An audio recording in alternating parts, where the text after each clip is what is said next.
केंद्रीय राज्य मंत्री मीनाक्षी लेखी ने कुल्लू जिला भाजपा कार्य समिति की बैठक में शिरकत की। इस दौरान उन्होंने भाजपा पदाधिकारियों को लोकसभा चुनावों को लेकर टिप्स भी दिए। उन्होंने भाजपा के पदाधिकारियों से केंद्र सरकार की महत्वाकांक्षी विभिन्न योजनाओं के प्रचार प्रसार को घर घर तक पहुंचाने का आह्वान भी किया। मीनाक्षी लेखी ने भाजपा पदाधिकारियों को 2023-24 के बजट संबंधी कई महत्वपूर्ण आंकड़े प्रस्तुत किए।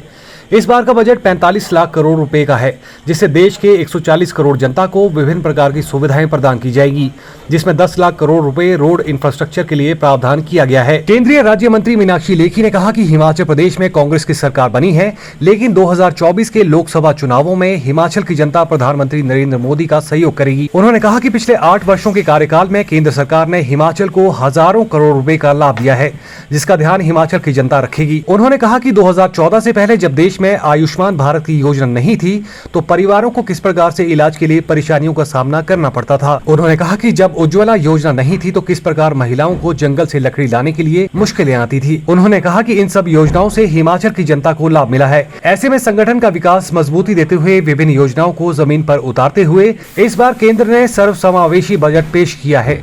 जिस भी वजह से कांग्रेस की सरकार प्रदेश में बन गई है, लेकिन जहाँ तक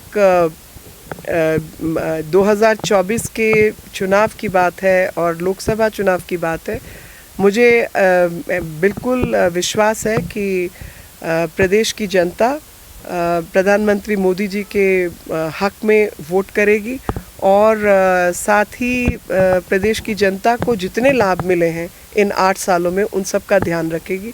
और ऐसी मेरी अपील भी है कि आप सब याद कर लें कि आयुष्मान भारत योजना जब नहीं थी तो सब परिवारों में क्या होता था।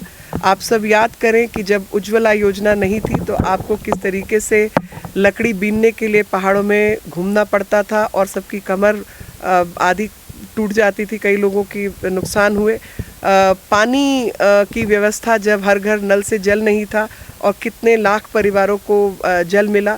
तो ये सब चीज़ों का ध्यान दिलाना, संगठन को मजबूत करना और संगठन का विकास करते हुए, मजबूती देते हुए, अपनी योजनाओं को ज़मीन पर उतारते हुए, सर्वसमावेशी बजट का हवाला देते हुए, जो विकास के कार्य हैं उनको पूरा करते हुए बिलासपुर का एम्स बन के तैयार है।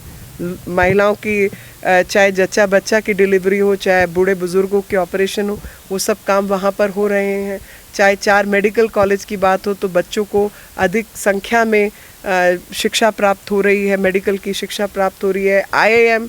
तो इन सब चीज़ों का लोगों को ध्यान दिलाना और संगठन को मजबूत करना, यही हमारी सोच रहेगी। विपक्ष लगातार देखिए, विपक्ष की कामयाबी और निकम्मापन जो है वो सामने आ जाएगा और देश की जनता जो है वो बहुत समझदार है और मुझे लगता है कि देश की जनता को इस बात का बिल्कुल ध्यान रहेगा कि चाहे वो 2014 का चुनाव था, उससे पहले लगातार किस तरीके से इन्होंने प्रधानमंत्री जी को झूठे मूठे आरोप लगाकर जो है बदनाम करने का प्रयास किया, चाहे 2019 का चुनाव था, उस समय पर भी इनकी यही हरकतें थी।